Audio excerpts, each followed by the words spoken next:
आइए डालते हैं एक नजर मुल्क की बड़ी खबरों पर। इस वक्त दुनिया के सबसे बड़े कातिल, जालिम, करप्टेड, जिसके हाथ सैकड़ों हजारों मासूमों के खून से लथपथ हैं, उस इसराइल के पीएम वजीर आजम नेतन्याहू का भारत के पीएम नरेंद्र मोदी ने प्रोटोकॉल तोड़कर बड़े जोशो खरोश से स्वागत किया। जमात उलमाए हिंद समेत कई मुस्लिम तंजीमों ने दोनों की कड़ी निंदा की और जोरदार अंदाज में मजम्मत की।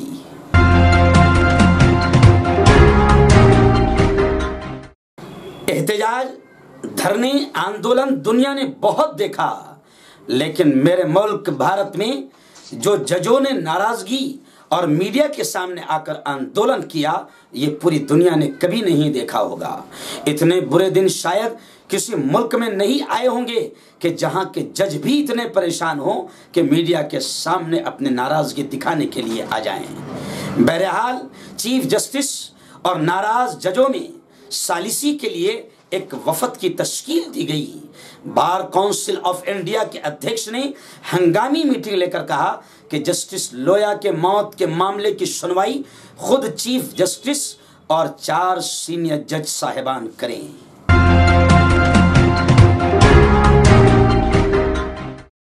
उत्तर प्रदेश के बागपत से आई एक बड़ी खबर। लव जिहाद के नाम पर यूपी के बागपत में भगवा टोलियों से जुड़े गुंडों ने गुंडागर्दी की सारी हदें पार कर दी। वकील के चैम्बर में घुसकर लड़की, लड़के और उसके भाई की पिटाई की और सोने पे सुहागा पुलिस की मौजूदगी में सारा हंगामा और काम हुआ। जय श्री राम के नारे लगे। अब जरा याद करो योगी जी के वो जुमले कि हम उत्तर प्रदेश से गुंडों को साफ कर देंगे, लेकिन भगवा गुंडागर्दी पर खामोश है। यानी गुंडा बनना है तो इशारा मिल रहा है कि किन गुंडों के साथ काम करना है जिन पर कार्रवाई नहीं होगी।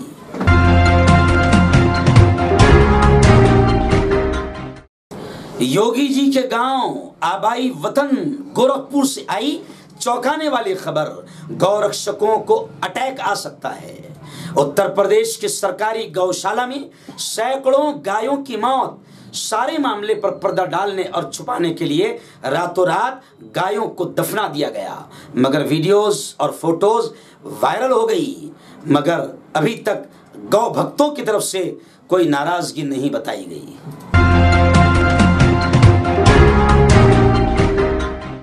मध्य प्रदेश के सागर जिले में एक खानदान स्टेट की भाजपा हुकूमत से इतना नाराज कि उसने अपनी बेटी के शादी कार्ड पर छपवा दिया। क्या छपवाया? हमारी भूल, कमल का फूल। राजेंद्र ने अपनी बेटी रागिनी के शादी कार्ड से पूरे मुल्क को याद दिला दिया कि हम सबसे क्या भूल हुई, क्यों हम आज परेशान हैं। कांग्रेस ने कहा कि जनता का ये गुस्सा इलेक्शन में आतिशफशा बनकर धमाका करेगा।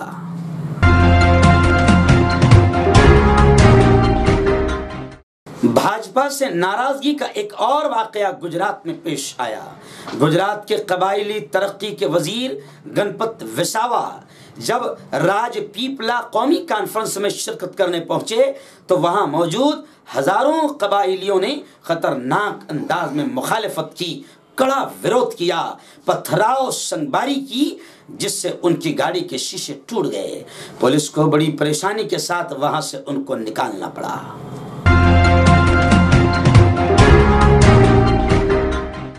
जमीयत उलमाए हिंद महमूद मदनी के कौमी मजलिस आमिला के इजलास में 3 तलाक बिल पर हुकूमत की हड़धर्मी पर सख्त अंदाज में निंदा, मजम्मत और मुखालिफत की गई और वाज़ेह कर दिया गया कि सरकार का ये रवैया, ये बिल नाकाबिल कबूल है। मौलाना महमूद मदनी ने यह भी कहा कि मुसलमान शरीयत पर अमल फर्ज समझते हैं और अमल करते रहेंगे। सरकार शरीयत के खिलाफ कोई कानून मुसलमानों पर न थोपें, यह जमहूरियत और संविधान के खिलाफ है और कानून का और संविधान का खुला मजाक है।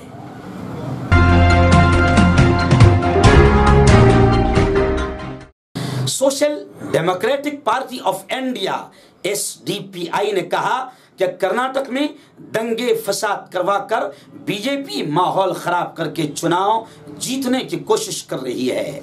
जनता से अपील की कि वो बीजेपी, आरएसएस और संघियों के नफरत की राजनीति, दंगे और फसाद करवाने की साजिशों को नाकाम बनाए।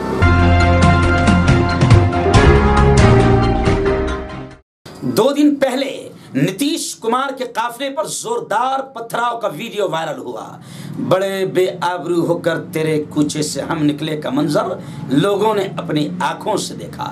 देहात के गांव के लोगों ने इतना खतरनाक पत्थरबाजी की कि काफिले की कई गाड़ियों के शीशे टूट गए, कई सिक्योरिटी गार्ड जख्मी हो गए।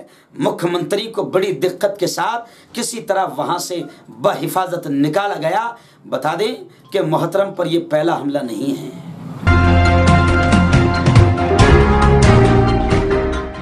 अल्लाह के कानून तलाक के खिलाफ सुप्रीम कोर्ट का दरवाजा खटखटाने वाली बदबख्त इशरत जहां के बारे में अब खतरनाक इंकशाफ हुआ। उसे उसके शौहर ने तलाक ही नहीं दी। आज भी उसका शौहर उसकी राहें तक रहा है। इशरत 2014 मार्च में 4 बच्चों को छोड़कर मैके भाग गई थी, फरार हो गई थी।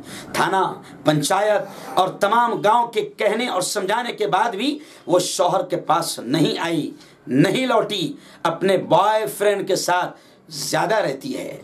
2002 में बिहार के औरंगाबाद में रहने वाले मोहम्मद मुर्तजा अंसारी से इशरत की शादी हुई थी। 3 मर्तबा बच्चों को छोड़कर भागी थी इशरत। आखिर बीजेपी ने गोद ले लिया, सुपरहिट बना दिया। बीजेपी के लिए तो वो 3 तलाक के खिलाफ बोलने के लिए सोने का अंडा देने वाली मुर्गी बन गई, जबकि उसे तलाक उसके शौहर ने दिया ही नहीं।